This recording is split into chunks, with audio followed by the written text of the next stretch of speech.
Welcome to Mineral Talks Live, the monthly live mineral webinar that brings you in-depth and in-person interviews with mineral people from around the world. Mineral Talks Live is brought to you by a joint effort among the Mineralogical and Geological Museum at Harvard University, the SMMP, and BlueCap Productions. Tune in on the first Wednesday of every month and stay connected to your mineral world. Now, broadcasting live from beautiful Honolulu, Hawaii, the land of aloha, ukuleles, and shakas, this is Mineral Talks Live.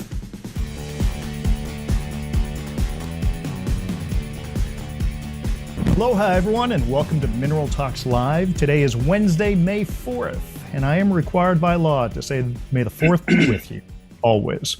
Although, I think I just saw this new thing that I kind of dig. This is the May. So that might be the new replacement for May the 4th be with you. Anyway, I hope you're having a great day so far, and thank you for finding the time to join us today on the show. This is our 61st episode of Mineral Talks Live, and we have a great guest for you today. Now, for those of you joining us for the first time, Mineral Talks Live is the monthly mineral talk show where we sit down with people from all facets of the mineral world to learn more about what they do and who they are. I'm Brian Tsumeb, the president of BlueCap Productions, and together with my partners, Dr. Raquel Alonso Perez from the Mineralogical and Geological Museum at Harvard University, and Dr. Eloise Gaillou from the Society of Mineral Museum Professionals, also known as SMMP. We want to thank you for tuning in today.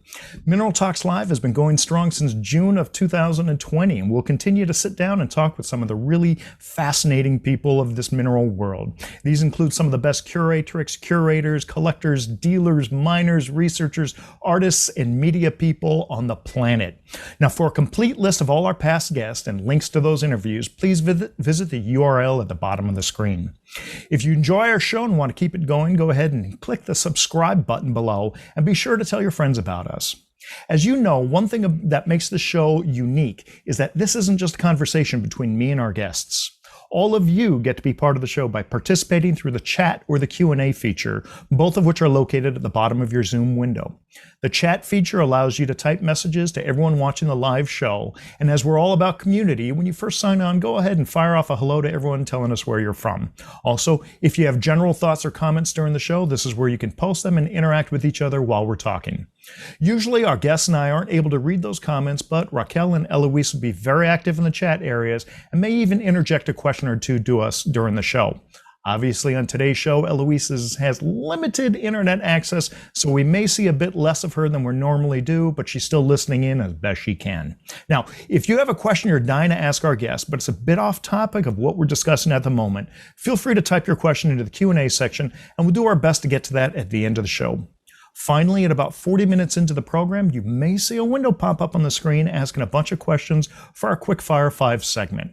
This is where we get to see how well you know our guest. And yes, we play along too, as we're not even sure of all the answers to the questions we ask. Now, I'm sure just about everyone watching this show knows about the legendary collecting area called Tsumeb in Namibia. Many people limit their collecting to just one locale, and Tsumeb often ranks among the top locales for collectors who collect that way. I've found that there's never enough answers as to why things happen the way they do in Tsumeb, so it's fantastic to have on today's show someone who is a real expert in both the mineralogy and geology of this fascinating locale. But beyond being incredibly knowledgeable about Tsumeb and a couple other locations you'll hear about today, today's guest also happens to be one of the nicest and polite people in the mineral world. It's my great pleasure to welcome to the show my good friend Malcolm Southwood. Malcolm, how are you, buddy? Oh, Brian, I'm very well indeed, thanks. It's a little bit early in the day, as you said, but raring to go. Thank you. Well, Malcolm, I think you are our first Australian guest, or our guest from Australia that's on the show. So we know it's 3 a.m. and really appreciate you getting up super early to be part of the program. Oh, it's a pleasure, Brian. It was a bit of a dilemma, actually. It seems a little bit too early for coffee, a little bit too late for whiskey. So I've hedged my bets, and I've got one of each. So we'll get through. Are they mixed, or are they in different cups? Actually, that's not a bad idea. They are in separate cups at the moment, but mixing might have been a good way to do it at this time of day. So. Go ahead and mix it. Have a little hot toddy. Now, Malcolm, you started as a geologist, but tell us more about the road that led you there. I know it wasn't the typical story of finding like some shiny mineral at the age of 6 that hooked you. I mean, you got hooked much later in your life, but tell me about your start in the mineral world. Oh, Brian, it's a story of failure, really. I guess all the best ones are. Round about the age of I suppose 11 or 12, I started getting really interested in astronomy, and okay.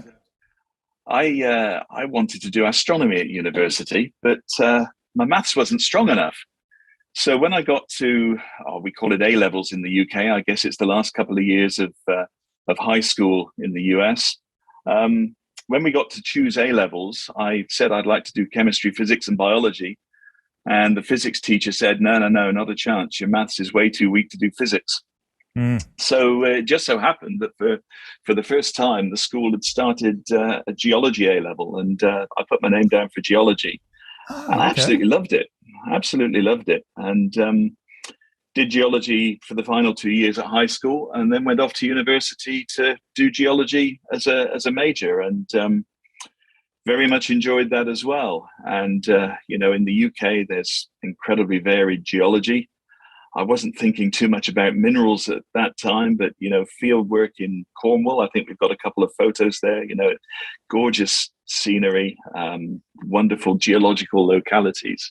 If you can put the first slide up, Brian, this is a place called McGilliger Rocks down in Cornwall, where I say we weren't too focused on minerals, but I remember on this particular field trip, the water was out when we were there, and I can remember looking for apatite crystals in some of those apatite sills that you see cutting through the rock there. And of course, this is 40 years ago. Oh, crikey, it really is that long, isn't it? 40 years ago. And 40 years ago, in those days, I don't think there was any rules preventing you from collecting. These days, you're not allowed to take a hammer down there. And the next photo, again, is a classic piece of Cornwall. We were visiting all these places and thinking a little bit about the mining, but not so much about the geology. I think the next one is a really famous geological shot, the Grison exposure at Cligger Head. This was where I cut my teeth geologically. And I got to the end of my first degree at Reading and Reading University, just west of London. And Reading was a university that specialized really in soft rock geology, sedimentology, paleontology. And the career options for me at that time were go and be a mudlogger in the oil industry or do something else. And I just didn't want to work in the oil industry. So I got offered a PhD project at Cardiff University to look at the geology of a place called Paris Mountain in Anglesey in North Wales, which is the next photograph, please, Brian. And this was the site that confronted me on my first visit. It was a little bit different then because the open pit that you see there was flooded at that time, but just a very big 18th, 19th, and early 20th century open cast mine, a lot of it underground workings there as well.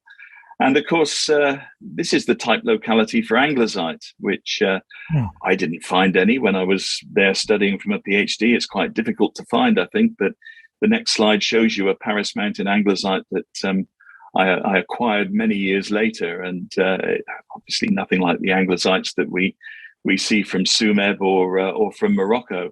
But nevertheless, very interesting because it is the type locality. Well, I finished this PhD in 1982, and the world was in recession. Second oil shock, very difficult to get jobs in geology, and at the same time, I was about to get married to Angela, who many people listening will know, and we both wanted to work together. She's a metallurgist. The company that sponsored my PhD is a Canadian company called Cominco. They're part of Teck now, but back in those days, Cominco, they offered us both a job at the Polaris mine up in the Arctic Circle on Little Cornwallis Island. To be honest, the climate didn't really appeal.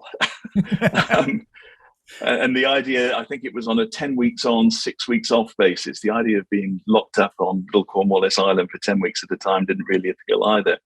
But Ange applied for a job in South Africa with a company called Mintech, which was a government-run metallurgical laboratory, really. And she got offered a job there. And quite cheekily, she said, have you got any jobs for geologists? And amazingly, they said, "Oh, we've got a mineralogy division. Would your partner be prepared to work in mineralogy?" And the decision was based on the climate, really, Brian. South Africa's a lot nicer place to be, certainly in winter, than little Cornwallis Island. So off we went to South Africa. And I got to South Africa, didn't really know what I was letting myself in for, working in applied mineralogy, basically as a consultant, I suppose, solving metallurgical problems for mines and smelters. And I actually found it was really interesting that the head of department very apologetically said to me one morning, look, he said, everybody in this department wants to work on the Witwatersrand gold or diamonds or the Bushveld. He said, those are the salubrious bits of the job. They're all covered, I'm afraid. Would you be prepared to take on base metals? And it really suited me fine because Paris Mountain was a base metals project. So I thought, well, yeah, why not? Mm-hmm. And the first thing I had to do was travel around and visit a few old base metal mines in South Africa. I went across to the Springbok area and down to Prieska, which had just closed at the time, actually. And then across into Namibia. I think my first trip into Namibia was to Rosh Pina, which was all very interesting, all very good. And I remember, I think the next thing in the story really was that the then curator of the Geological Museum in Johannesburg brought in some material that he wanted identified. And some of this material was from Tsumeb. And to be perfectly honest, the first time I'd ever heard of Tsumeb. And I did some XRD work for him, identified some of these things. And as a thank you present, he gave me a couple of specimens. And it was really when I first started thinking about collecting. I as a student, I'd picked up rocks, ore specimens in particular, but not mineral specimens, nothing that, any of the people online today would look at and think, oh, I wouldn't mind owning that. So that was really when I first started thinking about building a collection. Now, having said that, the first specimen in my catalogue is one that Angela gave me. She'd been out to Australia in 1981, working as a student in the summer holiday from the UK university, and she'd visited the Windara nickel mine in Western Australia. And the first specimen I've got to show you tonight is this lump of talc, which is, it's a lump of talc. It's simple as that. I think there's a photo there, Brian, which will show it a bit better than I can hold it up on the screen. But, I've kept it for sentimental reasons. It's not a bad piece of talc. And it's also got a little bit of history because, of course, the Windara nickel mine, for those interested in mining finance, which probably means nobody, it was the seat of the Poseidon boom, which was one of the sort of scandalous ups and downs in the stock market here in Australia about 40 years ago. And that was from the mine that started it all. So I've kept that one in the collection, and it's my first specimen from 1981. And then we have a gap to when I was in South Africa and started collecting from South Africa. And one of those early trips into Namibia, I went with the head of the department from Mintech, a guy called Sabron Heemstra, who's unfortunately no longer with us, but he was a wonderful mentor. He really, I think, converted me from being a geologist to a mineralogist, and I loved every minute of it. We visited the Rossing uranium mine, and the metallurgist at Rossing had previously worked at Mintech, and Sabron Heemstra knew that I was getting interested in minerals, and he asked this metallurgist, I forget his name at the moment, but he asked this metallurgist if there was any sort of mineralization showing in the open pit. And he put us into a Land Cruiser and drove us down into the open pit, and came to a face, and he said, "Oh, there was some uranophane showing here a couple of weeks ago." And he took a hammer out of the back of the truck and started banging away. And the rock there is incredibly friable, and this sheet of rock fell off this face and revealed a huge amount of this beta uranophane, this sort of thing here. Which was absolutely spectacular. And Heemstra and myself brought about 40 kilograms of this stuff back. Again, Brian, there's a photo there, I think, if it'll show better than I can hold up the specimen. But we brought about 40 kilograms of this stuff back through Windhoek Airport and back to Johannesburg. And I'm not sure how that would go these days with radiation detectors and things. But yeah, and that material I started exchanging with people, and that really became the sort of starting point for the collection, I suppose. Just exchanging material like that with people around the world. I joined the South African Micromount Society. Another mentor in terms of collecting would have been Horst Windisch at the time, and he used to organize these mass swaps by post around the world, and I exchanged a lot of this beta uranophane for micromounts from all over the place, which was a lot of fun at the time. And then one morning I went into work, and Heemstra said to me, "Well, we've got this project from the Tsumeb Corporation. We're going to put you on the team to work on this project." So that was my first visit to Tsumeb, really. And it was interesting because at the time there was a war going on between what were then considered to be terrorists, the SWAPO insurgents who were based in Angola, and the South African forces. And I remember flying up to Windhoek, and everything was fine. And then we got into this little 4-seater plane to fly on up to Tsumeb.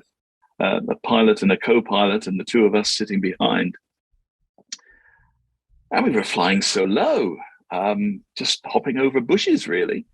And I actually said to the pilot, because he was sitting right in front of me, "Why are we flying so low?" And he said, "Oh, it's so that the terrorists can't fix anti-aircraft missiles on us." I thought, "Oh, crikey, what's going on here?"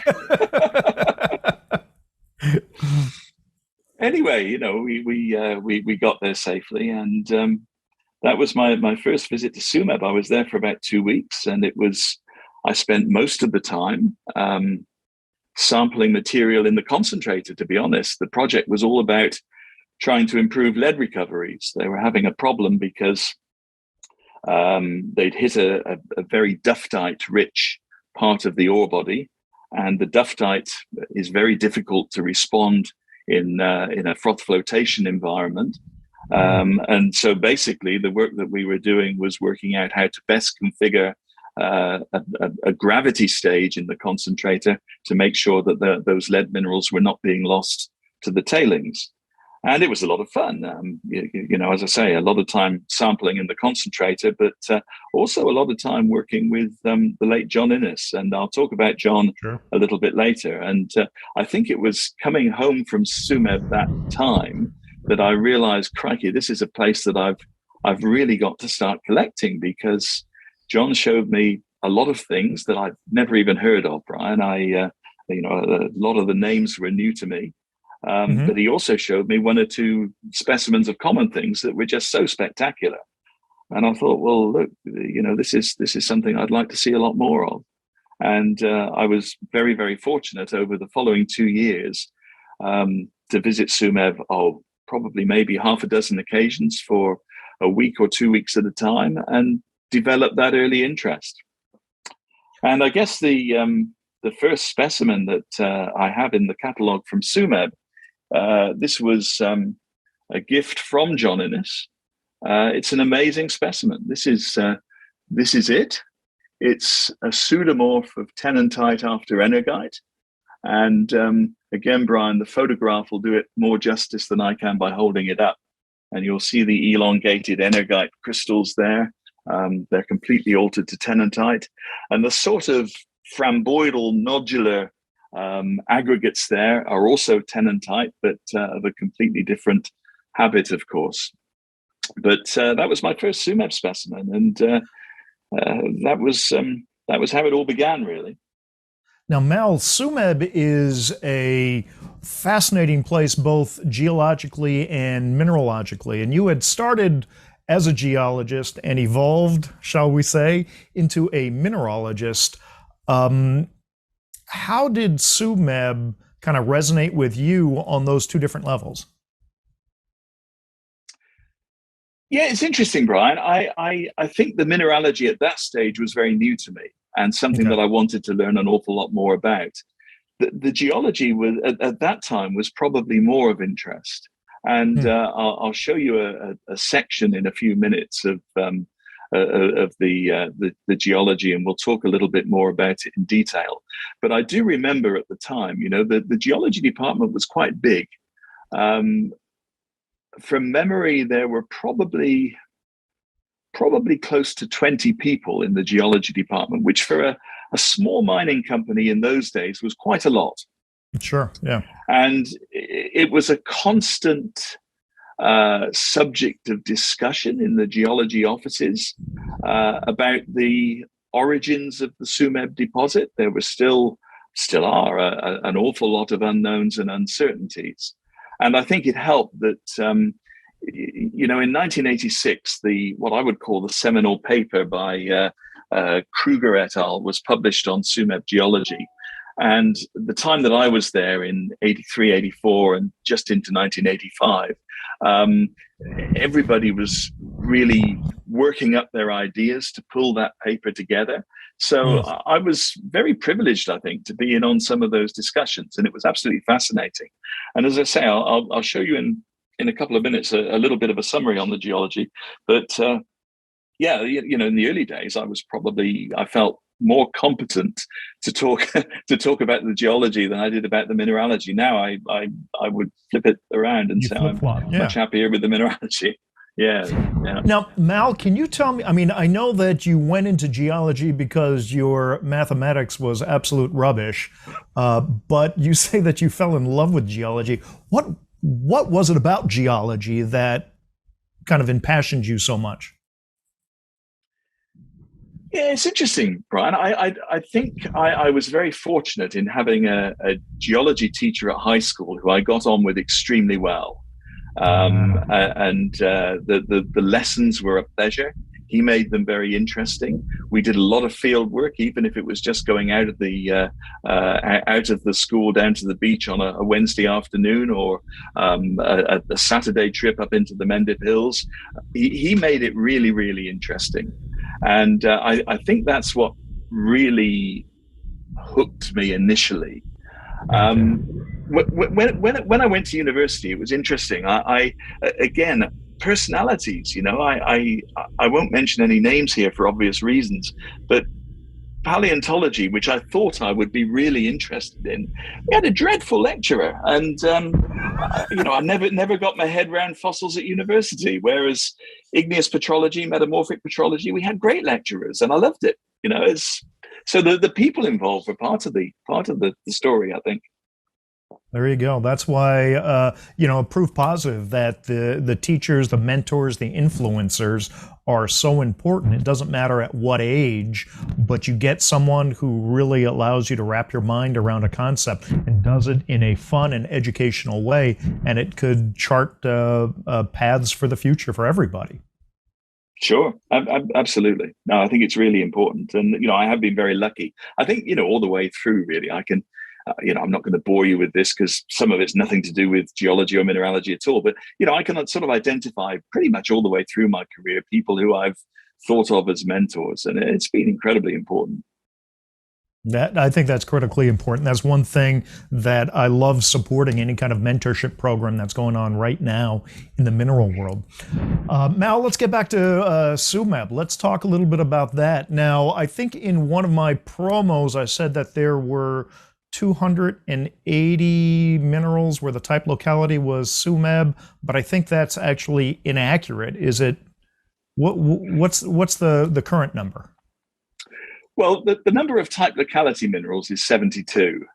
Oh, okay. I would say 71 because I think there is a real question mark as to whether etoite is a valid mineral. But etoite was described at the same time as fleischerite, and there is a very strong evidence now that etoite forms anthropogenetically. Is that the right word? When you grind fleischerite into a powder for analysis, you actually form etoite. So etoite is a doubtful one. So I tend to think of 71 type minerals.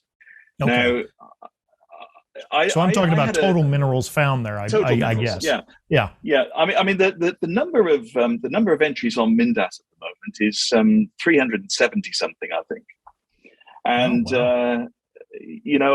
I guess you have to strip out the repetition there. For example, there are 4 aragonite entries. They have aragonite, they have lead-bearing aragonite, they have zinc-bearing aragonite, and they have tarnowitsite, all separately. And obviously, that's only one. That shouldn't be down as 4 different species. They have some series names. They have kintorite segnitite series, for example. That's not a mineral species. So you strip out things like that, and the number comes down a little bit.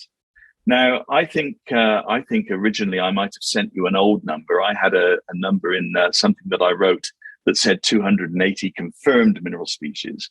I would put that number a little bit higher now, but then I would say I'm being a little bit pedantic in that I make a clear distinction in my own mind between what I would call confirmed mineral species and mineral species that I believe to be valid. Now, what's the difference? Well, if somebody finds a mineral that's not been reported from Tsumeb before, they do an XRD, they run an EDS, something like that, and they put onto Mindat, Fred Blogsite has just been found at Tsumeb. If I think the analysis is credible, and if I'm comfortable that, yes, I think probably the material was from Tsumeb, then I would put that entry in my database as believed valid. If it then gets published in the peer-reviewed literature, and beyond all reasonable doubt we know it's from Tsumeb and we can see the analysis, then I would put that in as confirmed. So if I add my confirmed number to my believed valid number, very quickly I do converge with that slightly corrected Mindat number. So really we're all talking the same language. It's a definitional thing. Gotcha. Okay, so you were talking about your database versus the Mindat database. Tell us a little bit about what your database is and what resources you draw on to create that database, and eventually what's going to happen with that database. Wow, those are all good questions, Brian. How long have you got? Look, we've got 6 hours, no problem. We got plenty of tape. Well, that's right. It'll only be 9 o'clock in the morning if we go 6 hours, so why not? Look, the database as it stands at the moment is a huge pile of computer files. It's not. It's by no means in a publishable condition at the moment, but it's something that I'm gradually adding to incrementally, and it varies from a simple annotated list of minerals, which is probably the element of it we've just been discussing, to a massively growing volume of quantitative microprobe data, which again, some of it will feed into publications. Some of it eventually will feed into data dumps in some sort of accessible database. Just what that looks like, obviously Mindat, Tsumeb.com is an early step in that process. And as I think everybody will probably have noticed, Tsumeb.com is not online at the moment. We have some technical issues with it, which we are trying to get resolved, and it will be back. But unfortunately, I can't give you a timeline for that at the moment. But certainly the data that we're talking about is something that could appear on that sort of format. I've been saying this for ages. Whether it actually happens or not, I don't know. I wouldn't altogether rule out a book of some sort. But the problem with a book is that as soon as you publish it, it's out of date. Exactly. And I think if I was going to do that, I would probably do it electronically anyway. And I've always felt very strongly about this. I would want it to be available free of charge to everybody. I certainly don't want to. I don't want to incur additional costs producing it, and I don't want to make money from it. It really is something I would want to be widely available. So yeah, maybe some sort of online presence along those lines. But this is indeed a private database. This is your private database. Oh, yeah, look! It is. It's something that I've pulled together. I think you asked me what sources am I drawing on, Brian. I've spent an awful lot of time since I retired 10 years ago, running around the world looking at collections. Raquel will tell you I spent 6 weeks at Harvard with her a couple of years, or 4 years ago now, just going through the Tsumeb material there, which is just excellent. I've done similar visits at Natural History Museum in London, Smithsonian, just trying to learn really. And I photograph everything, I write notes on everything, and ultimately that all contributes to this database. The other thing that I've done, which is much, much less enjoyable, and no offense to any people from Europe who are listening, I've spent an awful lot of time trying to decipher all the old German literature with help. I actually hired a translator a few years ago and got her working on translating some of the literature. I wish I could speak German. It would be a huge advantage for researching Tsumeb. There's no doubt about that. But there is a lot in the old literature. Most of it is in German. Gotcha. Right on. Okay, well, now we were talking about early influencers, and you were showing us a piece before I kind of took us off on a little bit of a tangent. You were showing us this piece that was, you said, was a gift to you from John Inest. Tell us about your relationship with John and how that influenced you. I tell you what I'm going to do, Brian. I'm going to take that question in a few minutes, if I may. I'm going to show you something else first. Okay. Because otherwise we'll get out of sequence with the photos I've sent you. So I'm going to. Is that okay? Oh, that's totally fine. Right. This little specimen here is an andesite. It's quite a nice habit. It's a blocky crystal. It's colorless. It's on a little bit of sulfide matrix. But what makes this one particularly interesting to me is that it's from the Kegel collection.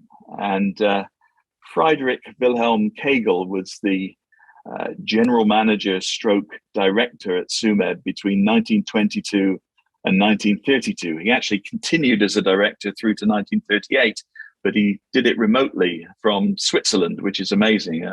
In those days of slick information technology and everything back in the 1930s, he was able to fill that role from Switzerland for the last few years, partly because the mine was closed for much of that period because of the Depression.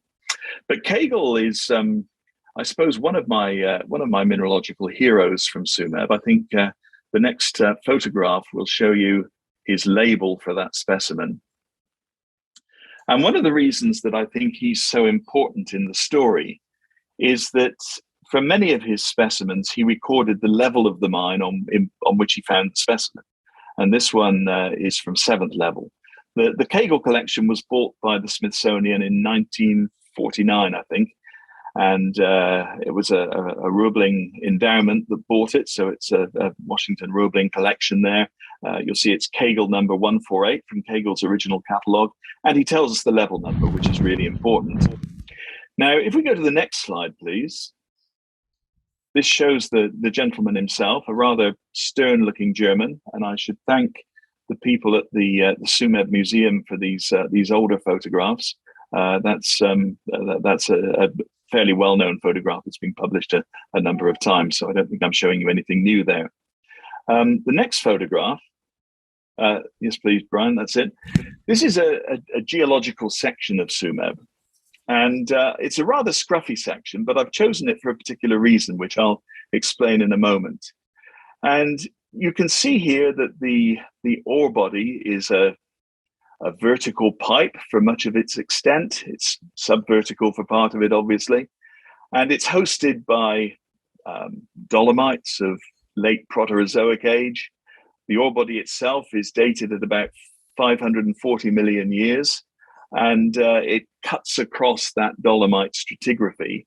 But the locus for the mineralization is actually a paleokarst system. In other words, a cave system had developed in these carbonate rocks before the mineralization was introduced, and the mineralizing fluids followed that cave system.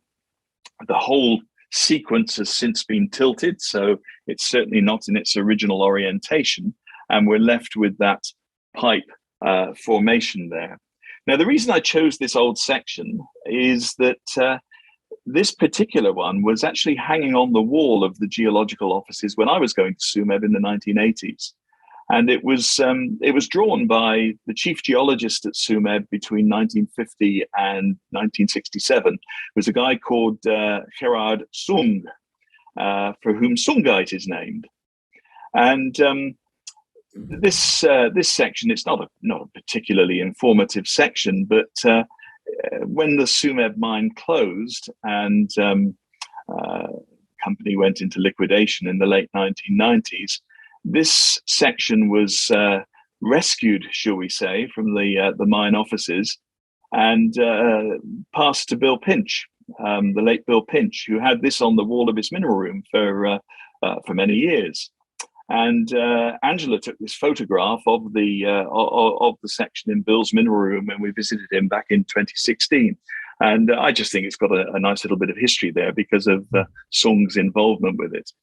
Just to put a scale on that, from surface down to the bottom of the ore body there is about 1,700 meters. So it's deep. And of course, one of the reasons, only one of them, that the mine eventually closed was because it was getting more and more expensive to operate as they went deeper and deeper, and the pumping costs for this very wet mine just went through the roof, and it became non-economical. I should just point out that slide is a north-south section. In other words, we're north at the right-hand side, and we're south at the left-hand side. Now, if we go on to the next slide, please. That is Gerard Sung. And the next one, I've turned that section around to give you an east-west section. And the reason I've done that is because the ore body, if you look down on it, has a roughly oval section. And by looking at it east-west, we're looking at the long axis, not along the long axis, we're looking into the short axis of that elliptical ore body. But more importantly, it aligns us with the mine grid. So when we have a label that has a stope number on it, for example, 32 level East 15, we can actually put it on this vertical section because we're in line now with that mine grid. And what I've done there, you can see the you can see the two shafts that the head gears are still there for. The vet shaft on the left, number one shaft, or the FW Kegel shaft, a little bit nearer to the ore body, and the little strip that I've labeled in red there is 7 levels. So we're basically looking to show you where these specimens come from in the mine. And it's very unfortunate that the vast majority of Tsumeb specimens, we don't know where they came from. If we can construct a database for the specimens that we do have an idea where they come from, that's really useful because a lot of these pockets have similar characteristics. You know, if we have one specimen that we know came from 32 level East 15 and it has a particular paragenesis, then when we encounter that paragenesis again, there is a reasonable chance that it could be from the same pocket. So again, that's part of this database that we're trying to build. Are you also cross-referencing that with dates where the specimens might have come out? Absolutely. You know, that's fairly vital, Brian, because, you know, obviously at any given date, the mine went into full commercial production in 1907. There was a little bit of activity going on before that, and it closed in 1996 to all intents and purposes.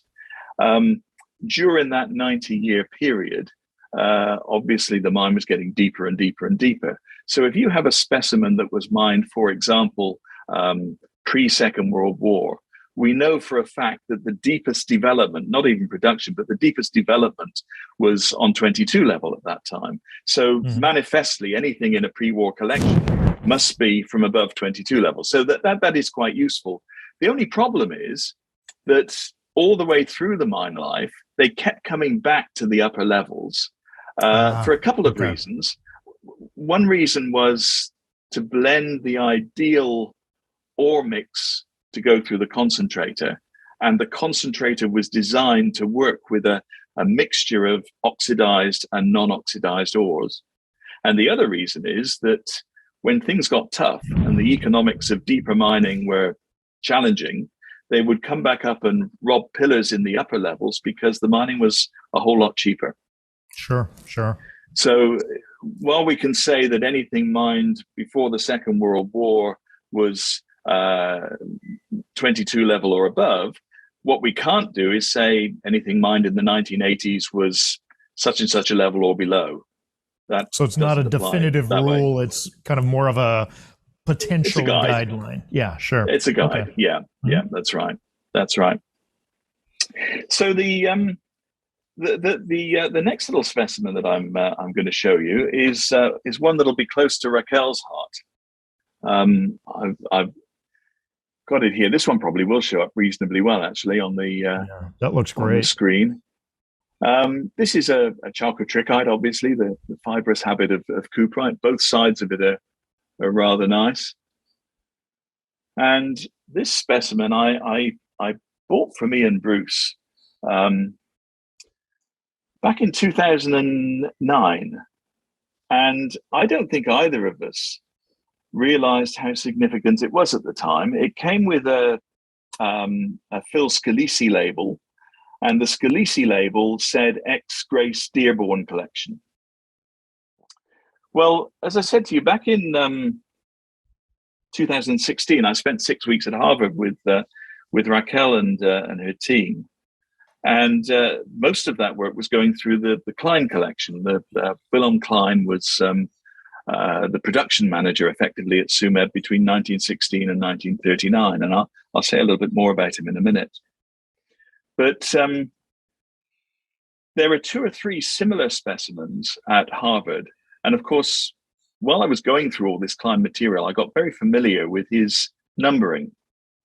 And when I got back to Melbourne, I was looking at this specimen and I realized that there is just the residual part of a number on this. And I don't for a minute think this is going to show up very well.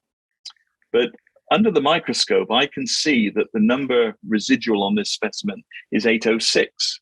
And lo and behold, in the Klein collection at Harvard, 806 is a chalcotrichite, and it's a chalcotrichite from 12 level east. So I was quite excited about that. So I actually went back to Kevin at Harvard and said to him, "Look, can you just check again in the catalog?"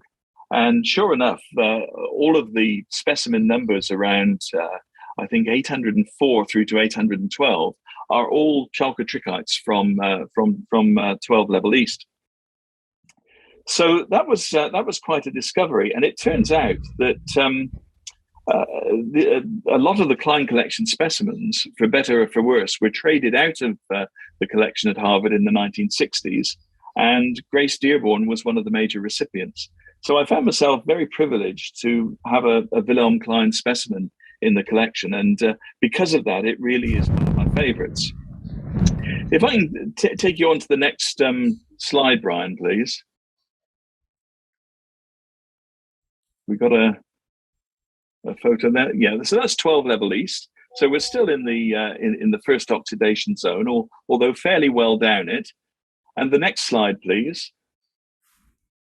Just a picture, again, a fairly well-known picture of Wilhelm Klein in the middle with 2 fellow students when he was studying mining in Germany. This photograph is dated from 1911. And I should thank 2 people for this photograph. Again, this one has been published. It's in one of Georg Gebhard's books.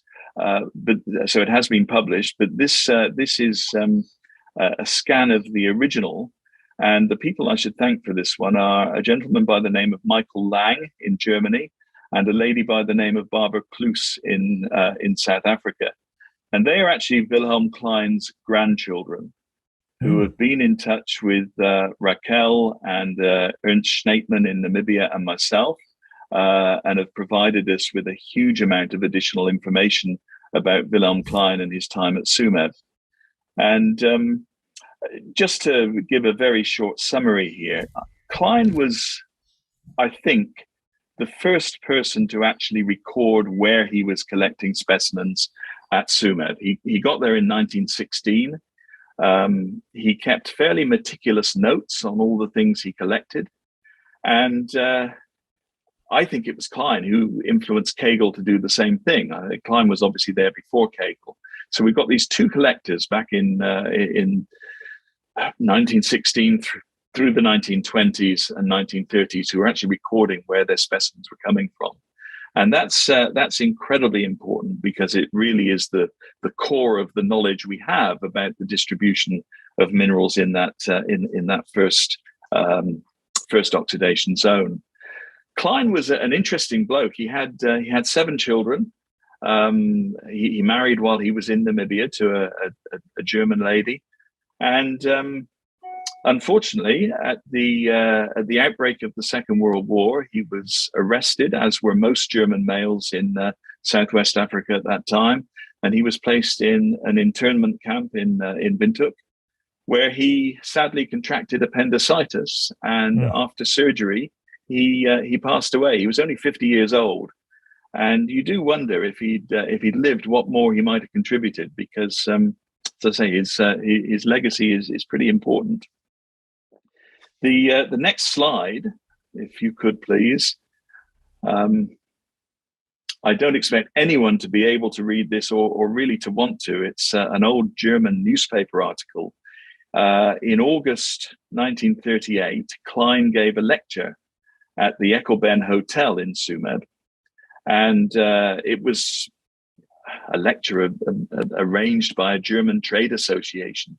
So there were business people there, but we think that there were also interested townsfolk attending as well.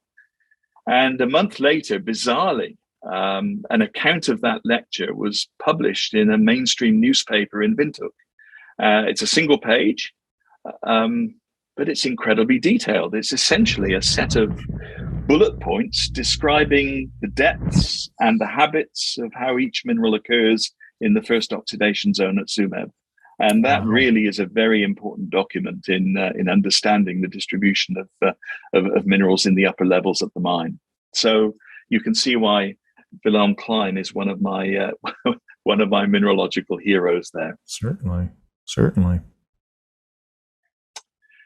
So my next specimen, Brian, is something a little bit different, and this one is a little bit small, and we probably will need to go to the photograph pretty quickly for this one, because people are not going to be able to see that terribly. Oops, we're a little bit out of sequence. Sorry, thanks, Brian. Hit the wrong button. I knew that would happen somewhere. So this is one of these rare parageneses at Tsumeb. The blocky crystals which form the matrix of this are lead halite. But the lead halite is very altered to cerussite, and the little sort of off-white tufts that you see on those on those crystals are actually kegelite, named after Kegel, the mine manager that we talked about earlier. Right. But probably the most important mineral on here is the translucent, colorless crystals that you can see, I suppose, a little bit above center on the right-hand photograph, and lower middle of the specimen on the left-hand photograph. And that is the lead silicate called alamosite. That's it, Brian. Yeah. And then the black material, as it appears here, it's actually under strong lighting. It's a sort of greenish black, is melanotechite. So this is one of these really weird parageneses at Tsumeb that I think make the mineralogy there so interesting. The next slide will show you where this probably came from. That sort of area in the second oxidation zone, somewhere between 28 and 30 level. There were two major finds of alamosite. One was on 28 level, one was on 30 level. But it's that sort of area of the mine that these silicate assemblages occur. And it's no coincidence, and we'll talk about this in a minute. It's no coincidence that's also the part of the mine where all of the dioptase was found. Again, a silicate. Not too surprising to find the lead silicates there as well. Hey Mel, can I ask you one quick question about this this slide? That shaft on the far left, was that a pump shaft, or was there a gentleman actually named Devet? Oh, very interesting question. Well, the gentleman was actually named Devitt. He was the chairman of Newmont in the mid 1940s. Chairman or managing director, I can't remember, but very senior at Newmont when the Tsumeb Corporation was first formed as a joint venture of which Newmont was the major partner. His name was Devitt. And they asked him if they could name the shaft after him, and he very modestly said no.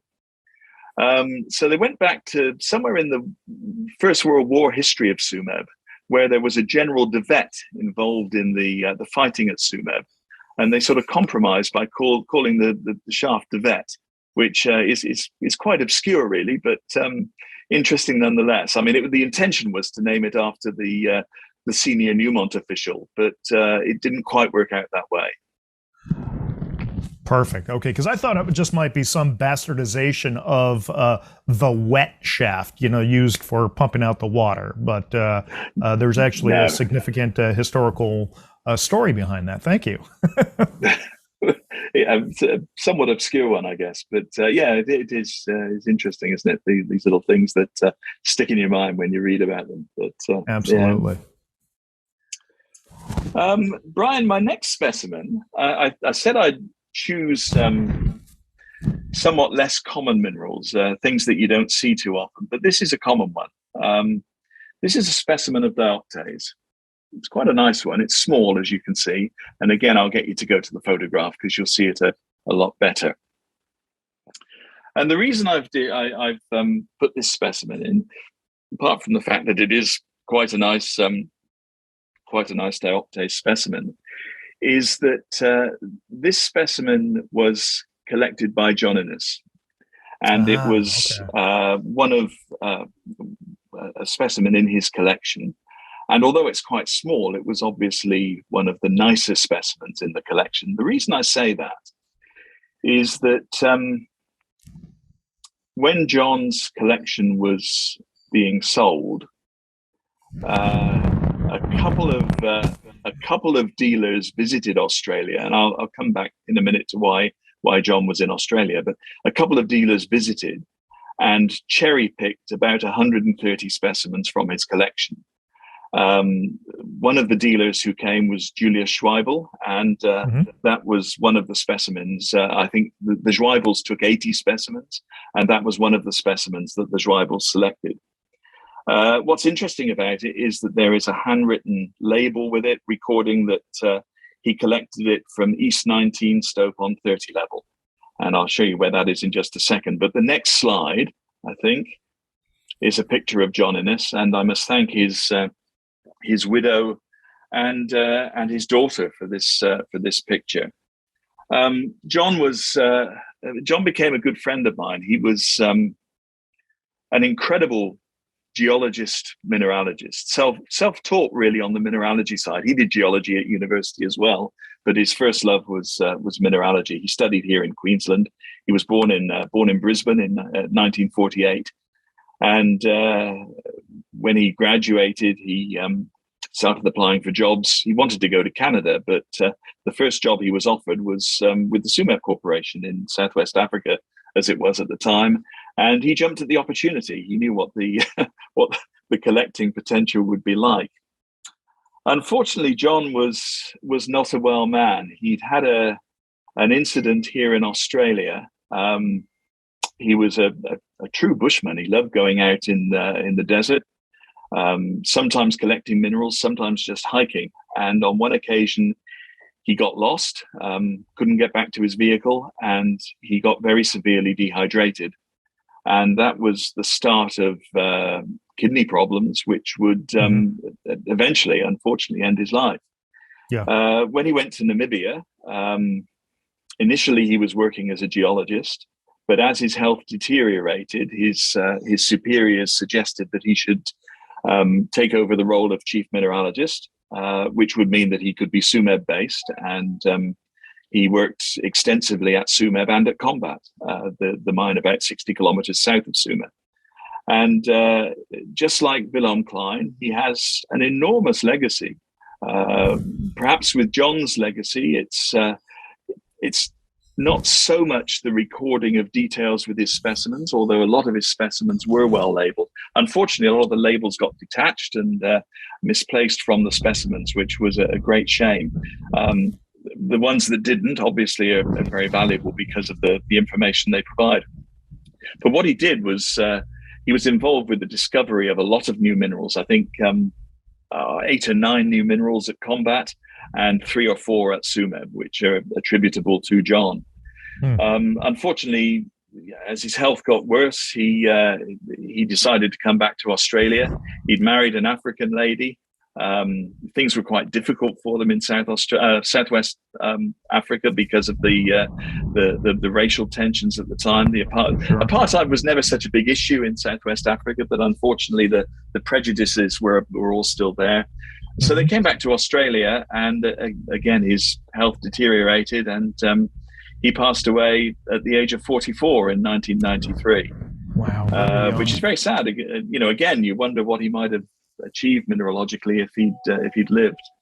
But you know, very much one of my mineralogical heroes, and it was a fantastic privilege to be able to get to know him and work with him in the early 1980s. So that's John Innes. The next slide just shows you where that specimen, the dioptase, came from, and we've got that one very accurately. East 19. In other words, the center line in the stope is 19 meters east of that center line, which defines the center of the mine grid, and we know exactly where that piece came from, which is always nice. The next specimen is another John Innes specimen, and this one is a rare one, but a very rich one. And again, I have to thank Ian Bruce for this piece. It really is a beauty. You don't see too many like this. Anyone who's purely into aesthetic minerals will be cringing, but that powdery green material is one of the richest examples of Temetsicite I've seen. I say not particularly aesthetic. I suppose a little bit more aesthetic are the anglesite crystals that it's occurring with, but just a really nice, rich example of a rare mineral, really. The next one is another, not all that rare, I suppose, but a nice example. This specimen here is probably familiar to some people. Again, I can't see that it's showing up particularly well, Brian, so maybe we should head for the photograph again. No problem. But this is a dundasite from Tsumeb, and the blue material is the dundasite. Now, obviously, copper is involved in the coloration there, but I'm not exactly sure of the mechanism.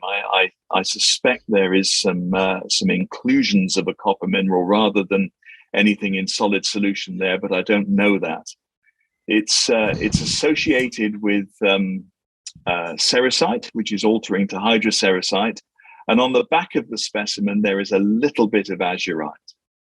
Now, we don't know for sure where that specimen came from in the mine. It actually came from a collection in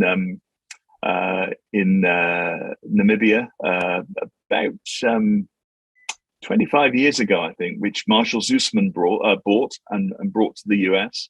And that specimen originally belonged to Marshall, but it's a lovely piece. I've seen plenty of examples of dundasite from Tsumeb, but not too many of them are blue, and the other blue ones I've seen are really tiny. So that's a bit of a favorite for me. The next specimen I've got for you is an azurite. Here's me saying I haven't got too many common minerals to show you. This is an azurite crystal, very extensively altered to malachite, as you can see. And this is the more unusual habit of azurite from the well-known Perkins-Sams pocket at Tsumeb. Now, when I first bought this specimen, I was very keen to find out where in the mine the Perkins-Sams pocket had been discovered. And I suppose I got a little bit misled initially by the statement in one of Georg Gebhard's books that all azurites from the first oxidation zone. I don't know whether something was lost in the translation there, but it certainly isn't. Probably a majority of azurite specimens are first oxidation zone, but there's certainly plenty that came from the second oxidation zone as well. And it turns out that the story of this pocket is quite remarkable. I had the very great privilege of sitting down a few years ago at Tucson with the late Charlie Key and talking to him about this pocket, because he brought the pocket to the United States from Namibia. And the way he told the story was that he was sitting at home in New Jersey one evening, and he had a phone call from Sid Peters, the well-known dealer in Windhoek. And Sid just said to him, "How soon can you get here?" And went on to say, "We've got this very major azurite pocket. You need to come and have a look at this." Now, Charlie and Sid were very good friends, so I think Charlie got the first shot at this material. Got on the plane, went down to Windhoek, and lo and behold, there was this very large pocket, a huge amount of material that Sid had now got all under lock and key in a secure warehouse. And it turned out that it had taken about 5 weeks to get all this material out of Tsumeb. About 5 weeks earlier, Sid had received a call from a miner who he'd dealt with before, who said, "Look, we've got this great azurite pocket. If you want it, come and meet us." So late on a Sunday night, apparently, Sid started driving north from Windhoek, met the miner with some representative pieces of this pocket halfway between Windhoek and Tsumeb at the dead of night, and liked what he saw and agreed to buy the pocket. Once he had all of it under lock and key, no pun intended there, he called Charlie Key, and Charlie came out and liked what he saw. Well, Charlie asked Sid the price of the price that he wanted, and was given what Charlie said was a truly ferocious number. Now, we're talking September 1980 here, and the number was just shy of $600,000 US. That's which major. Was an enormous amount of money. Yes. And Charlie said to me, it was more than I could finance on my own, but I knew that the Texas oil tycoon Perkins-Sams was building a world-class collection, and I phoned him and asked him if he would be interested. And he tells this wonderful story. He said, "I told him the price, and Sams didn't say anything. There was a silence. And then after about 10 seconds, he said," and you'll forgive my Texas accent here, Brian, he said, "What do you want me to do? Sell a goddamn oil well?" Anyway, it turned out that between Charlie and Perkins-Sams, they financed this pocket. And it turned out to be, you'll have seen written in the literature that there were maybe 30 specimens. In actual fact, there were probably more like 300. Most of them are blocky, not this habit, more equant crystals. There were probably 30 large, significant pieces, but more like 300 pieces altogether. And the large, significant pieces all went to Perkins-Sams. A lot of them ended up in the museum in Houston, but he traded specimens all around the world to build his collection. Now, I said to Charlie, "Do you know whereabouts in the mine these specimens came from?" He said, "I don't think we ever knew." Well, I'm sure some of the people online will remember me doing this. This is going back about 10 years now. I actually sent an email around to a lot of people who like Tsumeb saying, does anyone know where this pocket came from? And I had a lot of helpful and constructive responses, but perhaps the most important one was from Luja Kran in Germany, who'd been working in Namibia at the time. And inevitably, when these pockets come out, there's some leakage. Sid Peters, Charlie Key thought they had the whole pocket, but obviously some pieces come out with the miners selling them on the side. This is typical. That's right. And Luja Kran got his specimen directly from a mine captain who had been working on the section where these came from. And it was from the Northwest Stope, number 2 sub-level, 35 level. So if we can go to the section there, Brian, which I think is the next slide, that shows you where that stope projects on this vertical longitudinal section. So right at the bottom of that second oxidation zone, which was quite a surprise to me. I realized fairly early on in the research that it was a second oxidation zone piece. Mm-hmm. And a little bit after I found this, I was in Tsumeb, and I spent a weekend with Arno Gunzel, who was the chief geologist at Tsumeb for many years. And he said to me that there was actually a fracture system in that west part of the second oxidation zone that extended from 28 level all the way down to 35 level, which contained azurite, much of it altering to malachite, but a really substantial azurite-rich part of the second oxidation zone. And what's very interesting, and you might have seen this, I put a letter in the Mineralogical Record a few years ago now, but I was contacted by Charlie Stott's grandson. Charlie Stott was the mine manager at Tsumeb in the 1950s, and Charlie Stott's grandson very kindly made available to me all of Charlie Stott's papers from the time he was mine manager at Tsumeb. And lo and behold, there was a photograph of the famous Newmont azurite, which we all know and love in the American Museum in New York. And the photograph is a black and white photo, but on the back of it, it says in German, photo Bruno Geyer, and 28 level West 80. So we know now that the Newmont azurite even is a second oxidation zone azurite, which came as a surprise to a lot of people. That's fascinating. Yeah. Hey, Mal, could you hold up that piece again so that we could see it 360? And meanwhile, I'm going to have Raquel go ahead and launch the poll. And Mal, if that comes up on your screen, you can just close the poll. You're not supposed to read those questions. Right. So I just put end poll or close poll? No, just close. Close that pop-up. Yep. There we go. Yeah, so that's that's the specimen. I'll move on and show you another one, because I sense we're probably running a bit late, are we, Brian? Yeah, we're about 5 minutes over the hour, which, like I say, this is the longest 1 hour show in the world. But your stories are so great, I can't bear to cut any out. So we'll just kind of keep moving on. Okay. Well, look, I'll speed up a little bit on the next few. I've done the major talking about about my mineral heroes, so the next ones will be a bit shorter. Okay, so this next piece is a penetration twin of tennantite.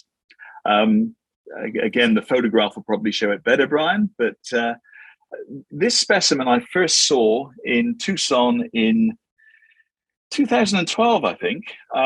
John Schneider had it in his display case, and I absolutely loved it. I suppose partly because of my background, I've always quite enjoyed the ore minerals, the sulfides and the sulfur salts. And this tennantite twin just blew me away.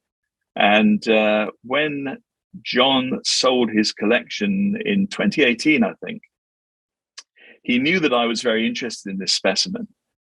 And look, I don't think I'm giving away any secrets here, but John sold his collection to Ian Bruce.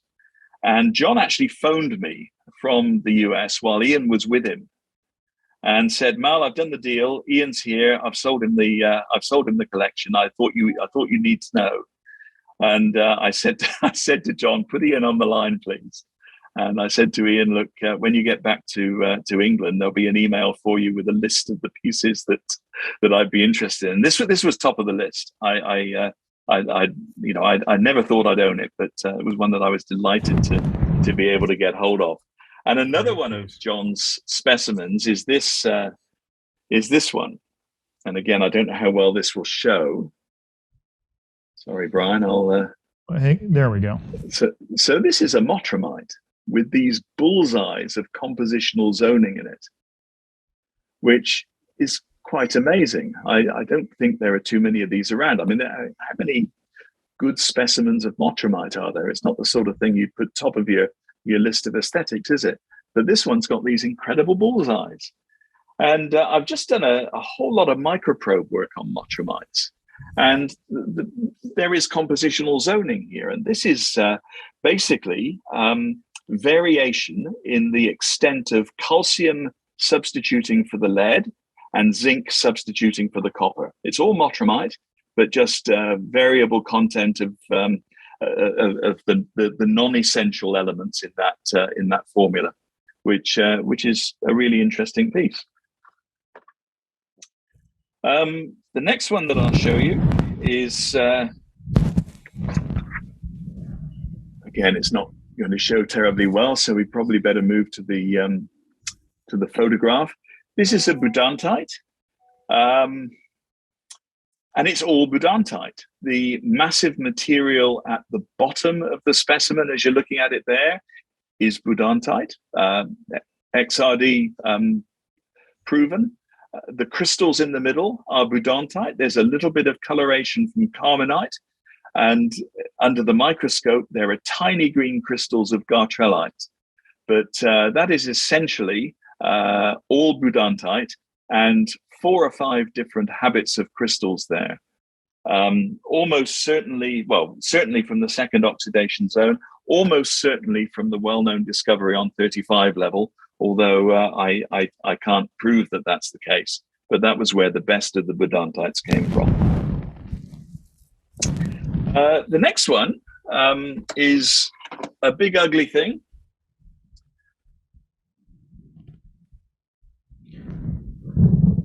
And this is a phosgenite from the second oxidation zone at Tsumeb. You'll see it's very corroded and etched. The alteration product that you can see in the cavities here, it's actually a mixture of phosgenite and cerussite.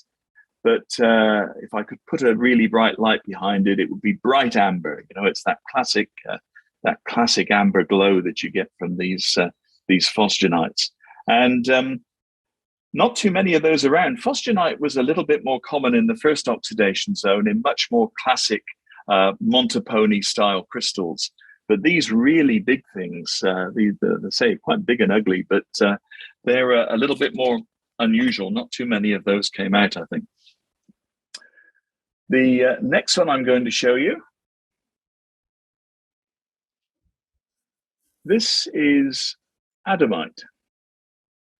And in spite of the fact that it is green, it is almost end-member adamite. The copper content here is minimal. It's essentially a zinc arsenate. And this specimen, again, came from Ian a few years ago.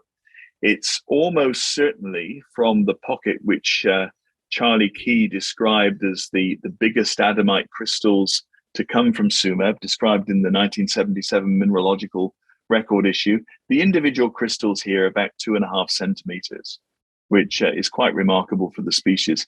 And the smithsonite is a very unusual habit, almost like rods of white smithsonite, which is quite distinctive but quite unusual. Now, Mal, was that ever misidentified, let's say, as cuproadamite? You know, Brian, that one I really don't know. I think it would have been easy to do that because of the green coloration. Mm-hmm. on the other hand, I think it was a significant discovery that I suspect it was analyzed fairly early on. And there is a very similar specimen at Harvard, which was donated by Dave Wilbur in 1973, which with its 1973 label is adamite. So Okay. I suspect it wasn't misidentified, but it easily could have been.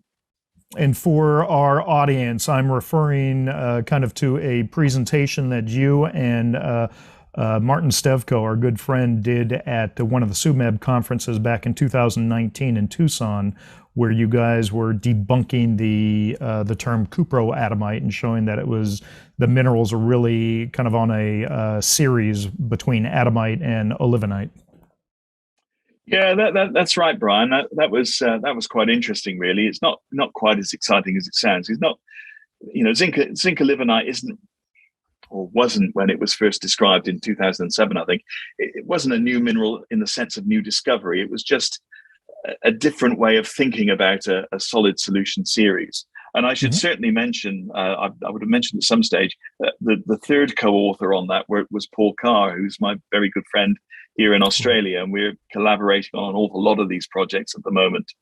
So I'll put a link Paul to was that part of that as well. presentation within this video so people can refer back to it, because I recorded that and it was a great presentation, very informative. You're too kind, Brian. Thank you. This, again, going to be very difficult to see on the screen, but this is a stotite. Again, I've got to thank Ian Bruce for this one. And this is probably one of the largest stotite crystals I've seen. The crystal actually measures 17 millimeters, which for the species is absolutely huge. And almost certainly from somewhere in that interval, 29 level, 30 level, 31 level, which is where all the better stotites came from. So again, quite an interesting example of a very rare mineral. Again, staying with the rarities. Oh, and this I can see on my own screen. This isn't going to work on the screen. So again, if we go to the photograph, this specimen is about 5 centimeters across. The white mineral that you see there is lateite. The orange mineral in the middle of the lateite is warricanite. And the blue mineral around the edge is what's really interesting here. It was originally identified as Stranskiite. It was in the Karl-Heinz Grosch collection in Germany. It changed hands a couple of times. I think it went to Werner Paar, and then came back to Ian, and Martin Stevko very kindly did the microprobe work on this and showed that the blue material is much more complicated than Stranskiite. It's actually a mixture of phases, one of which is johillerite, and coincidentally Ian Brucite, both arsenates, both containing zinc, but johillerite also containing a little bit of odd things for Tsumeb, like sodium and magnesium, which and copper, of course, which gives it the color. But some really unusual things there, and probably some scope for some further work, because there's certainly a phase in that blue rind that we've not been able to identify properly yet. So very interesting. Oh, Mal, we've got the poll back on. Please don't click the end poll button, but just close that window if you could. Okay. And Raquel, thank you for being able to do that. I thought it wasn't, we weren't going to come back from that. So please continue. This is great. And now I'll tell you right now, we've already had some comments from people in the chat room that are so appreciative of the amount of work that you've done in preparing this talk. So it's fantastic. We're running over time, but I don't care. Keep going. Thanks very much, Brian. Oh, it's still early in the morning. Still early in the morning. We're not done till Mal's ready to go to bed. Okay, so the next one is something a little bit more aesthetic, I guess. This is again a little bit of a story with this specimen. I think it was 2014, Raquel will correct me if I'm wrong, but Harvard had a display at the Westwood Look at Tucson. And there was one specimen there that really stuck in my mind. It was an azurite from this same pocket, a doubly terminated azurite. The azurite had been completely altered to malachite, and then a layer of secondary azurite crystallized over the pseudomorph. And of course, it's beautifully offset by these little spherules of rosacite. The matrix is massive smithsonite. There are cerussite crystals on the matrix. It's just a wonderful carbonate paragenesis. You know, you could look at this for ages. And I really loved that specimen. I took several photographs of it. And a year later, Ian was dispersing the Lammer collection from Austria.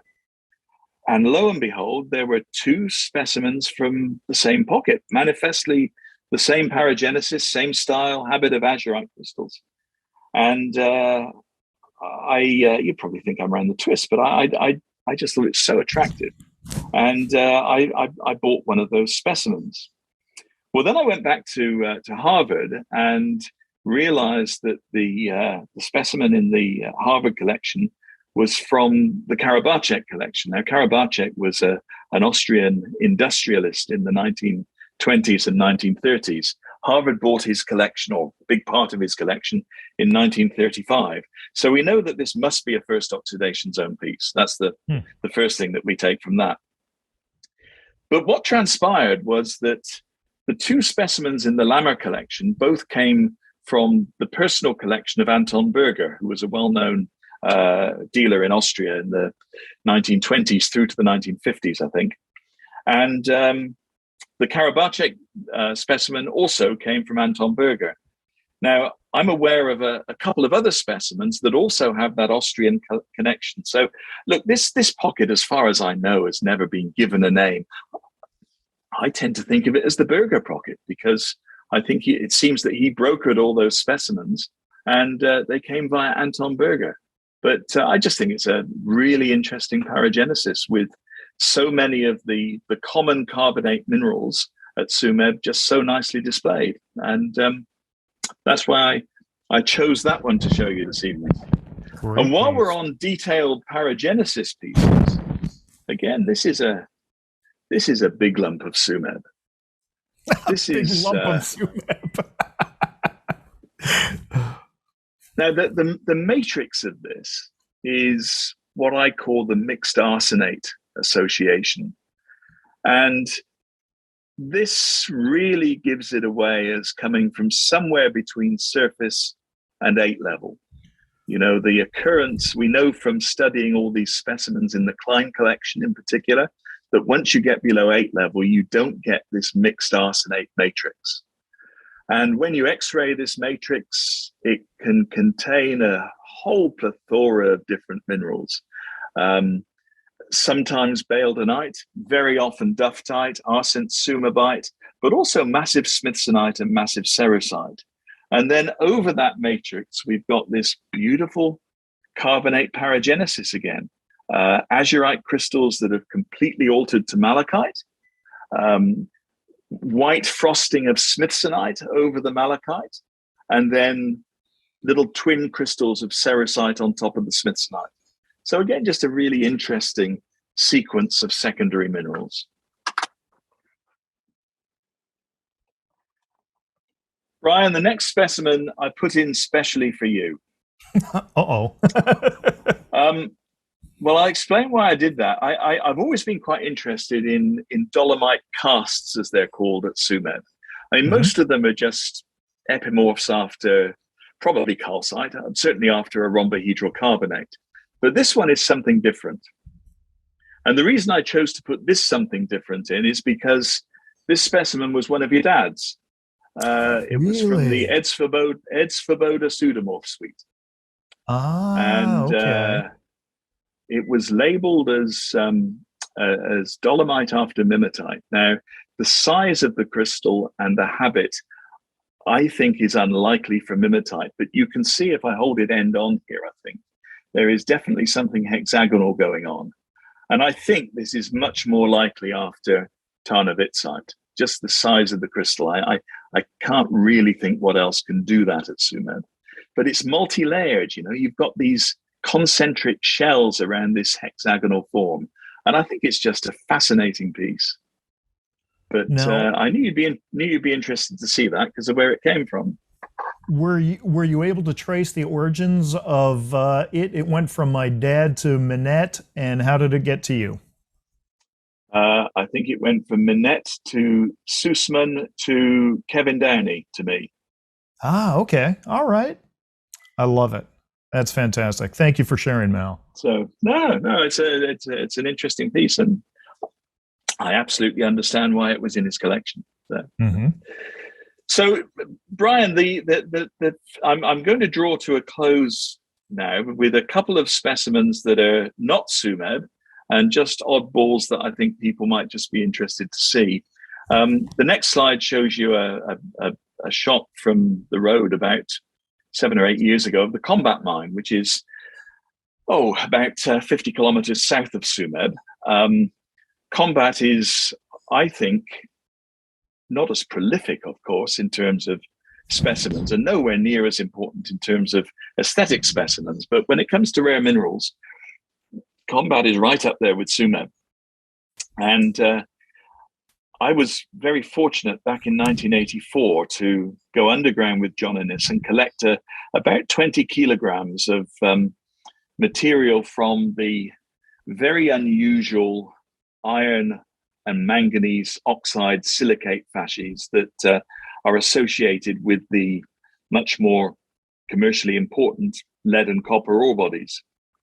And that material's become a little bit depleted over the years. I've donated some of it to museums, actually, and I've always wanted to really sit down and go through it properly and do some work with it. And last year with the lockdown seemed like a good opportunity, and I've started doing a lot of X-ray work on this material. So this specimen here, which looks more like a rock than a mineral specimen, is quite an interesting one. The white and the yellow, the pale yellow at the bottom of the specimen is essentially a mixture of andradite garnet and calcite. The crystals that you see in that matrix at the bottom are Vesuvianite. And then we come to the really interesting stuff. The band through the middle is dominated by magnetite, but there is an interesting lead oxychloride mineral called hematophanite in it, which is quite abundant in that band. And then there is a series of other lead oxychloride minerals, which are much more difficult to identify. Now, X-ray diffraction on its own won't cut it, I'm afraid. And at the moment, I've only got the XRD data. But the indications at the moment are that we have probably got salinite, parkinsonite, hereroite, and assizite there. Now, I don't expect for a moment that anyone will have in their heads what each of those minerals are, but they're difficult minerals. And at the moment, I've actually just submitted some sections for microprobe work to try and establish exactly what we have got. Higher up the specimen, you'll see the white material there, which is a mixture of barite and hydrocalumite. And if you go to the next slide, you'll see that under shortwave ultraviolet, this thing does spectacular things. The calcite comes out pink. The barite and the hydrocalumite are coming out sort of white, blue-white. And if we could zoom in on that, one of the lead oxychlorides is giving us these bright green and yellow spots, which I really don't know what that is. Most of Are you the talking about these spots in here? That's right. Yeah. They seem to correspond with some of the lead oxychloride minerals, although all the literature says that the lead oxychlorides shouldn't fluoresce. So not sure yet what's going on there, but I thought I'd just give you a taste of what an interesting place Combat is. And interestingly, Combat is just coming back online now. It's started production again last October, and they're open pitting it, which is obviously not without potential for new specimens. So that's one to watch. That's exciting. And I would like to just thank again Paul Carr, because Paul has been doing a lot of this work with me, and we're sort of very much collaborating on this work with Combat. And the final one, Brian, the final specimen you'll be pleased to hear is this horrible thing. And when I spoke to you the other day, we said we'd award a prize if anyone can tell us what this is. But I think Bruce Cairncross should be exempted because he knows what it is. And but again, a really unusual thing. I will give a clue and say it's from Berg Aukas, also in Namibia. Same part of Namibia as Tsumeb and Combat, but obviously a very distinct operation in its own right, and famous for its smithsonites and disclosites, I guess. But this is something a bit different. So if anyone can guess, we'd love to know. Yes. So viewers, go ahead and type your best guess in the chat area. And the first person who gets it correct will get a special prize that we will announce in a moment. Mal, what I'm going to do is I'm going to leave this up on screen for now, and I'm going to go into our quick fire 5 questions. Actually, before I do that, I'm going to ask you for one other thing. You've shown some incredible pieces from Tsumeb.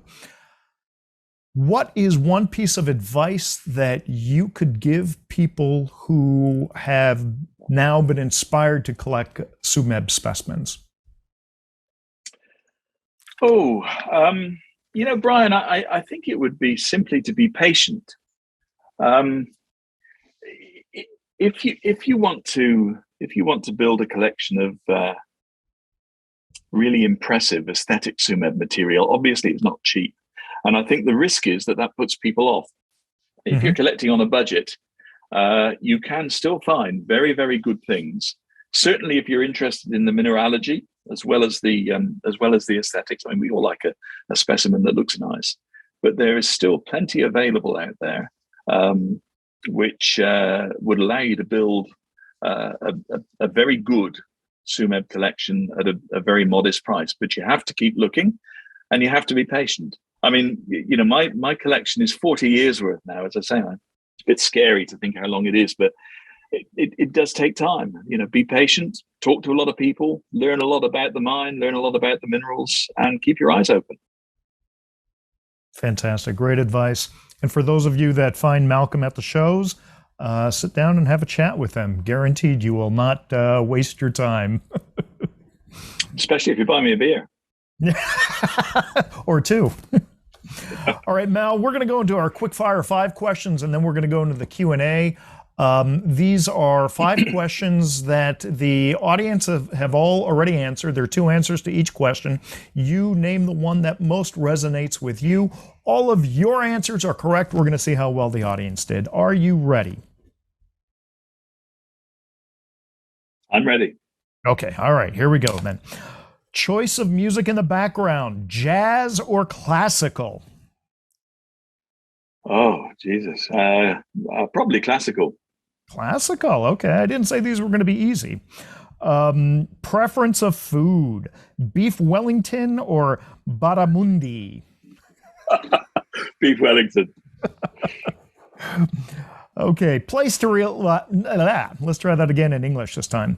Place to relax, a cottage by the beach or at a mineral show? Oh, I go to the mineral show every time. Of course. All right, mineral of choice. Calcium and, forgive me if I mispronounce this, calcium andirobertsite or laracanite? Oh, I'd go the calcium andirobertsite, Brian. I'd have to, wouldn't I? You say it so much better than I do. Final question. Drink of choice, Tasmanian whiskey or Scotch? I know who these questions came from.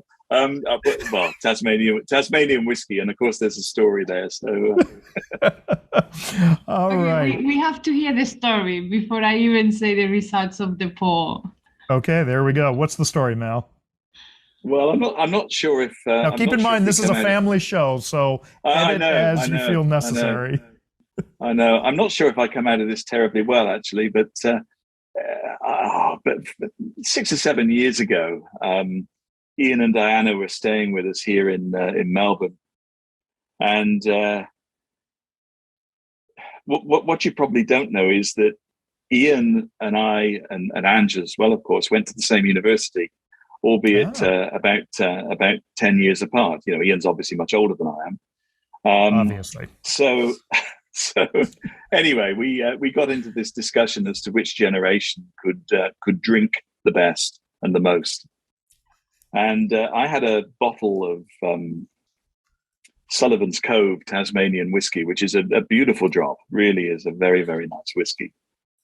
And we had a couple of other people here, and we had a couple of other bottles of whiskey. And to cut a long story short, the entire whiskey supply was consumed in that evening. And the following day, things weren't quite so smooth. Ian claims, and I can't say, as I'm sure you'd understand, Ian claims that he spent an hour sitting down in the shower the following morning. So.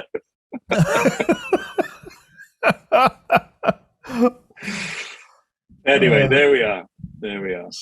Sounds like a similar contest I had with Martin Stevko in Ukraine. Oh. He and I thought, which one of us can drink more vodka? So we went head to head, and well, needless to say, I'm pretty sure I lost that one. Martin's one of these people. He bottomless. I'm so he can just keep going. He certainly is, and is a fantastic guy. I love him much. All right, Raquel, are you ready? Let's hear the answers from our audience. Question number 1 was background music, jazz or classical. Mal went with classical. What did our audience say? So very tight together, but classical. They went with classical. Yep. And we do have to see your face on this. So, okay. I did. Yeah.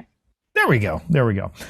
Food, beef Wellington or barramundi? We went with beef Wellington. What did the audience say? Yes, 2/3 of the audience, beef Wellington. We thought he would be more Australian into fish, but nope, still very British on that sense. Terrific. Place to relax, a cottage by the sea or a mineral show? Mal went with mineral show. What did our audience say? Like 79% of the audience, mineral show. Wow, people know Mal pretty well. Okay, mineral, calcium androbert or laracanite? Mal went with the Andy Robert site. What did our audience say? Yes, the audience agree, but the audience also don't know that Mal is an avid collector of England minerals. So Cornwall is one of the places he has at his heart too. But the audience also agree. Tsumeb is still #1 locality for Mal. Oh, wow. Okay, so we're 4 to 5. 4 out of 5 so far. This is the last question, and it's been a while since we've had 5 out of 5. So Mal, you may be the exception. Drink Tasmanian whiskey or Scotch? Obviously, the answer is Tasmanian whiskey. What did our audience say? Scotch. Oh, okay. Ooh, audience, you were doing so well. Mal, I'm going to cut back to this. Why don't you tell us what it is, and Raquel will scan the chat to see if anyone got this correct. Okay, well, again, a bit of a story with the specimen. I bought this from the late John Vevert in 2012, I think. It's half of a specimen that was traded out of the University of Arizona by Marcus Origlieri. Marcus, I think, has the other half still. Amazingly, it came with some very interesting labels. It's actually matlachite, which is a very rare mineral and has no business whatsoever being at Bergaukas, in my view. There are no other fluorides. I don't think there's any other chlorides either. So to get a halide like this occurring at Bergaukas seems bizarre. So I think Marcus has done similarly to myself. I was very suspicious of it. I've x-rayed it, I've microprobed it, and it's malachite. And it's bizarre. I don't know, as I say, of any other halides coming from Bergaukas, but that's what it is. And it's overlying, it's encrusting discloisite, and the habit of the discloisite is very distinctive. I think Bruce Cairncross and myself have looked at this quite extensively, and we're very happy that the habit is absolutely right for Bergaukas, but just bizarre to have matlocite occurring like this. So we actually have one person on the audience that guessed matlocite after disclosite. Wow. I would submit maybe didn't guess, but who guessed that? Or Clive Cornwall. Oh, Clive Cornwall. All right. Clive. Okay. No, Clive is one of the very, very few people I know who specializes in collecting discloisite. Well done, Clive. There you go. There you go. Good. And the prize is a wet sloppy kiss from Mal, but possibly that's already happened. Sorry, Clive. All right, we're going to go to the Q&A section of the program. Raquel, what questions have our audience asked of Mal? Okay, before even that, I think this is going to be the first time we are going almost into 2 hours, Brian. So I'm sorry to the audience. Thanks for everyone holding there. I mean, you can tell Tsumeb is also on my heart.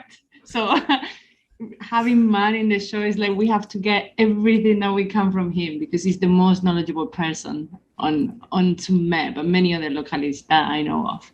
But going into the questions, we have one question by Pew.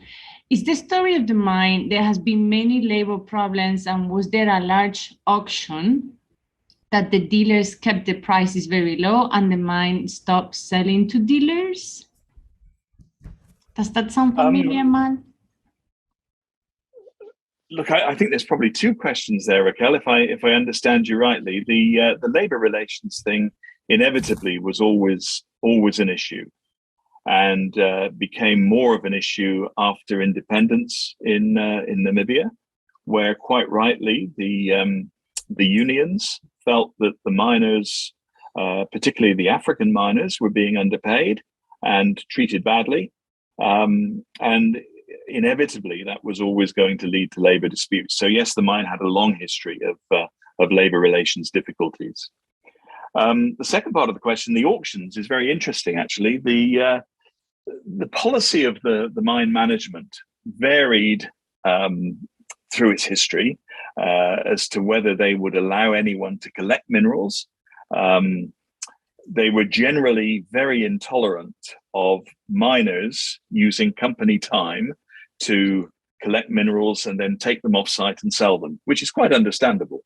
And when I say using company time, it was actually worse than that. You had situations where miners in the late afternoon would deliberately slow down their work so that the blast actually happened on the next shift rather than on their shift, and things like this. It was really quite untenable, and the company policy was understandable.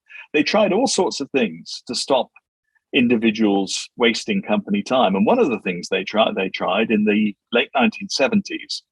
They put on a crew just collecting dioptase, and the crew consisted of a geologist and a security guard. And they would go underground and they would put together flats of dioptase, which would be brought up to the surface. And I think roughly every 6 months, they would have an auction, and dealers would come. Initially, they were local dealers, but eventually it was dealers from all over the world would come to these auctions and bid for these lots of dioptase in particular, other things as well, of course. And I don't know if Charlie Gould is online with you tonight, but Charlie Gould up in Toronto, he figures large in one of the photographs of one of the dioptase auctions. He's one of the dealers there bidding for these lots of dioptase. So yes, there were auctions. John Innes was the organizer of those auctions, and they worked pretty well. Very good. Interesting. Thank you. We have a question by Jim McGlasson. So Horst Wendisch was associated with the Slag Mineralogy Society in the 80s. He was the author in the newsletter which described localities. Do you know anything about this? I've never had much interest in slag minerals, to be honest, Raquel, but I did know Horst extremely well. And Horst was, when I was in South Africa, Horst was also the president of the South African Micromount Society, which I was a member of. And he was also very prominent in the International Sand Collectors Group. And he had an incredible array of tubes of sand from all over the world. Quite an unusual collection, but an incredibly nice guy. And as I say, one of my early mentors in collecting, really. But I don't know very much about his slag mineral activities, I'm afraid. Okay, thanks. Question by Barbara. Are the large green adamite crystal responsive to UV lights? No, but the Smithsonite is. Okay. Did you ever deal with Prosper Williams, a Tsumeb dealer? Do you know, I didn't. I was, I suppose, in my early days of collecting, when Prosper was still active, I was really too poor to deal with dealers like that. You know, I just didn't have any money, which is why I started with Micromax. And I never met Prosper. I've heard a lot about him by reputation, but I didn't know him, I'm afraid. Rob Curie spent time at Tsumeb.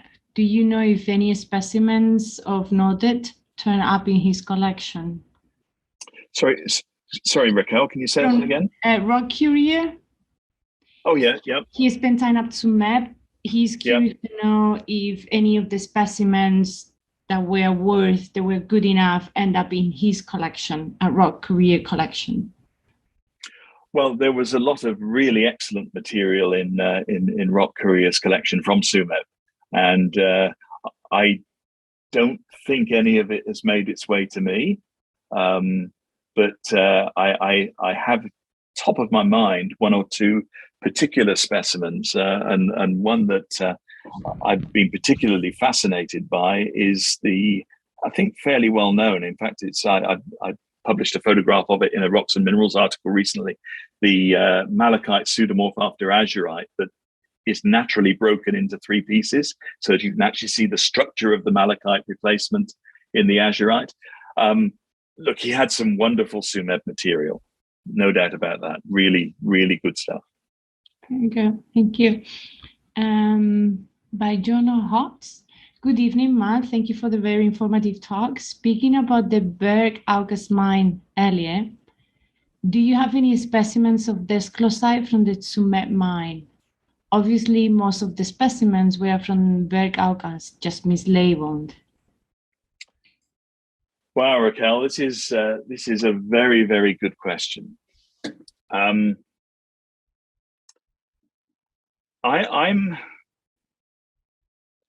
I concede that discloisite probably occurred at Tsumeb, but the vast majority of discloisites labeled as such in Tsumeb collections are not from Tsumeb. The other localities in the Atavi mountain land, that part of Namibia, were prolific discloisite localities, and a lot of material got misrepresented as Tsumeb material. Now, I think I mentioned earlier that I've just finished a lot of microprobe work on the Motramite series minerals. Not a single one analyzes as discloisite. Even the ones that look like discloisite and have been labeled by a succession of collectors as discloisite. And I've judged those specimens to be from Tsumeb based on the association with Tsumeb typical minerals like wolfenite, for example. So even to give you an example, even a really brown looking discloisite in inverted commas, the microprobe shows that the content of zinc is about 42 mol%. It's got to be over 50 mol% to be discloisite. And my concern is there are people who say, oh, I collected discloisite at Tsumeb. Well, I'm sure they collected something at Tsumeb, but have they actually done that quantitative analysis? Because that's what you have to be sure that it's discloisite. It can look like discloisite, but it may not be. Now, I'll concede that in all probability, discloisite does occur at Tsumeb. Again, Willem Klein's 1938 newspaper article says that discloisite occurred in the upper part of the first oxidation zone with a little bit of vanadinite. And in all probability, he was right. Although on second thoughts, Willem Klein didn't have access to quantitative analysis. So who knows? But what I would say is that at very best, discloisite is an extremely rare mineral at Tsumeb. Very good. Very good. Now I want to go down and start checking hours. See, you might not have either. Okay, a few more questions, Brian, if you don't mind. Absolutely. Go. I love this. Where can I get information on a mine engineer who was at Tsumeb from 53 to 1956, and what levels would they have been working at that time? I don't really know the answer to the first one. You want actually information on a specific miner? On a mine engineer. So I think it's a person who was at Tsumeb from 53 to 56.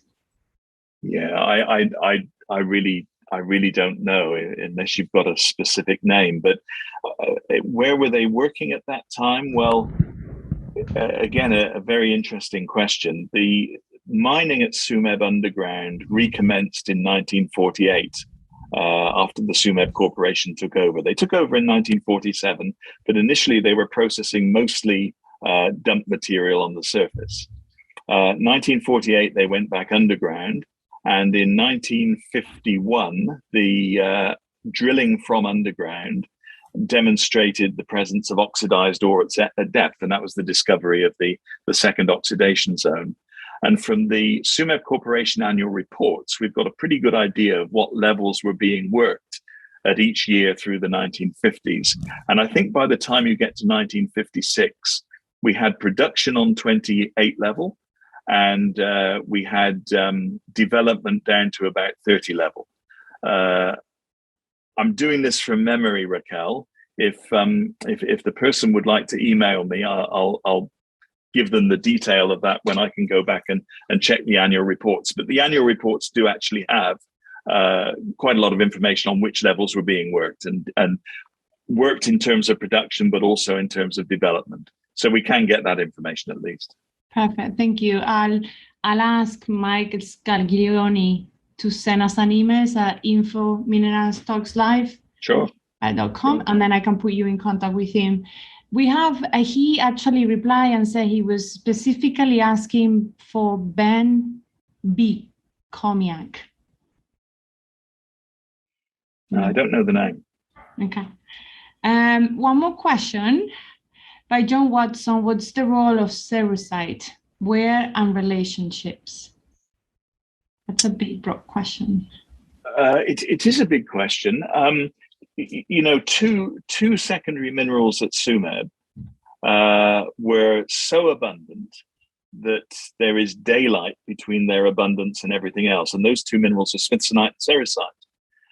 Cerussite was a very important commercial ore in the first oxidation zone. It was less important commercially in the second oxidation zone, but the really famous snowflakes of reticulated cerussite from Tsumeb come from what are called the manto ore bodies in the second oxidation zone. And those are the ore bodies that were essentially bedding parallel, sort of spreading out laterally from the main pipe into the stratigraphy and concordant with the bedding partings in that stratigraphy. Those manto ore bodies were where those beautiful snowflake cerussites came from, or most of them. They did occur in the first oxidation zone as well, but nothing like the quality of the ones found deeper in the mine. Very nice. And then someone has a last question. and is what's the status of the Tsumeb collection by Bill Pinch. And the status is the collection is here at Harvard and is waiting for Mal to come over and help me go through and really start looking in details. Although Bill Pinch did an amazing work on accessioning and identifying all the species, but that collection is here at Harvard, waiting for Mal. Yeah. And with that, thank you for everyone. We also have Phil Scalisi saying thank you, and everyone say thank you.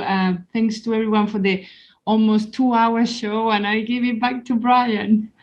Fantastic. I think we're 5 minutes shy of 2 hours, our longest show yet. But I do apologize, Brian. I'm sorry. No, Mal, no apology necessary. I guarantee you we could probably do a second Tsumeb show with you, and we'd have just as many people tuning in and watching. And maybe the show is when you're at Harvard and we're doing a live broadcast there reviewing the Pinch collection. Book it in. Yeah. Yeah, right on. Okay. So for all of you viewers out there, that is the end of our 120-minute, hour-long show. Thanks for tuning in. Have a fantastic month. We'll see you next month. Take care.